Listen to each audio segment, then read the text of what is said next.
graduate as well from Grambling State University, so I feel at home, especially having an opportunity to sow into our young students here today.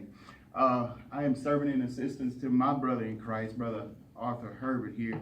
Just to give you a little brief summary about who he is, in case you all may not know. I'm sure you already know though, and his bio is probably passing around the room, but I'll just help you through it. Brother Herbert is executive director and founder of Sankofa Youth Counseling Services here in Grambling, Louisiana, which is a nonprofit program that he put together some years back. Brother Herbert is also a native of New Orleans. He is also a graduate here of Grambling State University with a BA in sociology. He presently resides in Grambling with us, so we count that as a blessing, Brother Herbert. He has also worked with Lake Parish School System as a behavior interventionist, and was the in-school suspension coordinator for a while over at Cypress Springs Elementary in Ruston, Louisiana. He also served as the head basketball coach for the girls and boys team for 3 years. Mr. Herbert was promoted to the administrative disciplinary position, which made him responsible for the youth at the school with over 450 students under his supervision. Brother Herbert also worked in many different capacities and facets with different organizations such as the New Rocky Valley Church Mentoring Program, as an assistant director, Methodist Children's Home of Ruston, Vision Quest of Franklin Parish, is that Franklin, Pennsylvania, excuse me for that, which is a youth facility for youth that were classified as a high impact camp. He also worked with the men's group of students here at Grambling State University Counseling Center. This was during the time the residents of Louisiana was hit with the Hurricane Katrina crisis, which I'm sure that you are probably familiar with.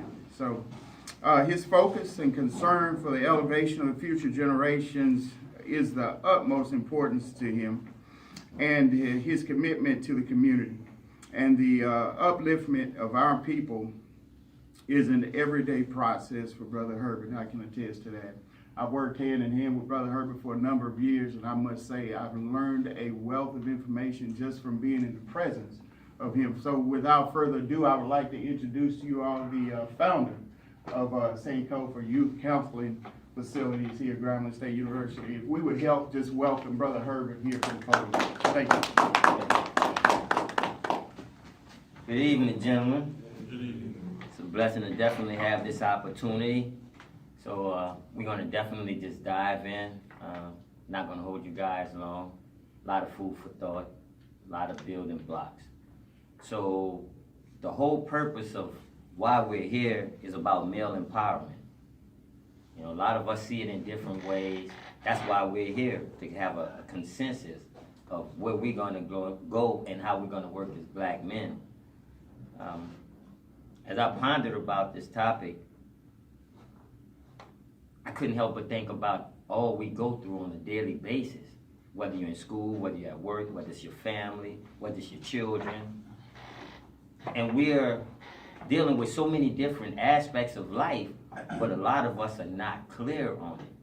And that's fine, because it's a growing process for everybody. So we're here to better ourselves and empower ourselves in a way that we can move forward and make a positive change in someone else's life. So with the topic is, what is the plight of the black man in America in 2019? Is it life or is it existence? Now, I'm going to ask right now if anybody's willing to give their definition of life or your idea of life. So we can start there. It's open, fellas. I'm not here just to talk to you. I want you to interact with me. I got some questions. I can get something out of you, I guarantee. But what do you think life is, brother? Anybody? What is your aspect of life, or your definition? I feel like life is like knowing your purpose and knowing like what you actually want to do in life, and taking all the significant steps to get where you want to be. Okay. And existing is like, I feel it's just the opposite of living. True. You said a valid point, man. Now, when we choose life, okay, and you know when we talk about life for black men, it's a lot going on. A lot that we're being deprived of, a lot that we're just thrown under the bus with, and all this type stuff. So we know that's out there. The point is, what are you gonna do with your life and your vision so that you can move forward? First thing, if you choose in life, it's a choice. Now, some people just like to exist, flow with the wind. It's easy. They want to hold themselves accountable for anything. Don't want to be responsible. You're just doing what the status quo say. Oh man, be cool, this, A, B, and all of that. Okay. When you choose to have a life, you chose to live a life. But whatever type of life you're living is going to dictate what's going to happen in the outcome. Life, being able to live life, those two come together. And when they come together, a purpose is involved. Remember now, when you think about it, some of us are still learning, and I'm still learning, I'm 52. And I'm still learning the fact of there are more things to life than I even thought were there. At my age now, things that I thought were so important at 21, 22, it's trivial now. Because you really start to grasp the value out of life. That's the thing. When you grasp the value out of life, then you're able to live. And living comes with a standard. When you choose to live your life, that means you've decided that you want your life a certain way. So now, the purpose is involved. And with that purpose, just like with you brothers, you know, it's furthers the plight of African American men on this campus. So you chose that life to be a leader. I commend you on that. Now, as we look at that, we're influenced by a lot of different things, like I said before. But there are just a couple of questions, and chime in at any time. One thing I just want to put out there is, have you truly discovered the true identity to live by? And what I mean by that, what are you living by? What standard? Or are you able to identify the way you're supposed to live your life? And that could be a multitude of things. But that standard is what helps guide you. And it creates your vision because the purpose is there. And when it's a good purpose, your vision it opens up. Anybody agree with that? Something you've done before, and you have the right state of mind for the right reason. God grants the increase, and it opens up more than you ever thought. That's because of your choice in life, the way you decide to live your life. And that's important. I know you brothers are in college.